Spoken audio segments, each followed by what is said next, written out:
ഈ ഇരിക്കുന്ന സ്ഥലത്ത് ഞാൻ ഇങ്ങനെ ഇരുന്നുകൊണ്ട് ഇവിടെ നിന്നുകൊണ്ട് ഞാൻ പറഞ്ഞു CM-നെ തവസലാക്കിയിട്ട് ഞാൻ പറഞ്ഞു, CM ഞാൻ എന്റെ ഈ പൈസ ഒന്നുമില്ല, എനിക്ക് ഹജ്ജിന് പോകണം, ഞാൻ തീരുമാനിച്ച നിങ്ങൾ എന്നോട് പറഞ്ഞതുവാ.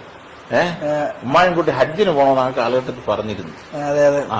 അപ്പൊ അങ്ങനെ നിങ്ങൾ പറഞ്ഞാ ഞാൻ ഇതിന് പോകാൻ തീരുമാനിച്ചു. ഇപ്പൊ എന്റെ ഈ പൈസ ഇല്ല, ഇനി പൈസ എനിക്ക് എവിടെ നിന്ന് കിട്ടും, എനിക്ക് എവിടുന്നെങ്കിലും പൈസ ഒപ്പിച്ചെന്ന ഒരു കാര്യം ഞാൻ നിങ്ങളുടെ തന്നെ നിങ്ങളുടെ അടുത്തൊന്ന് വന്നിട്ട് നിങ്ങളെ കണ്ടതിന് ശേഷം ഹജ്ജിന് പോത്തോളൂ.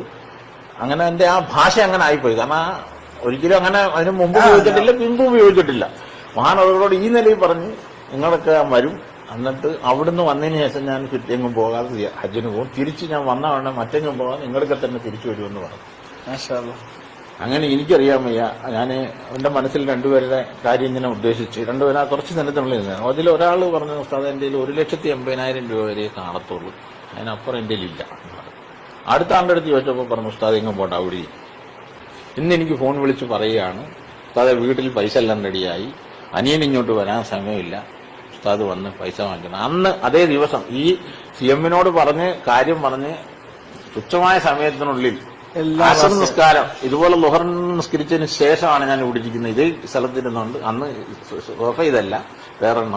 അതിൽ നിന്ന് വളരെ വിഷമിച്ചു. കാരണം ഒരു പ്രതീക്ഷയില്ല. ആരോട് ചോദിക്കുന്ന 4 ലക്ഷം രൂപ സാധാരണക്കാരൻ ചോദിച്ചാൽ ആരെങ്കിലും തരുന്ന ഒരു സംഭവമാണ്.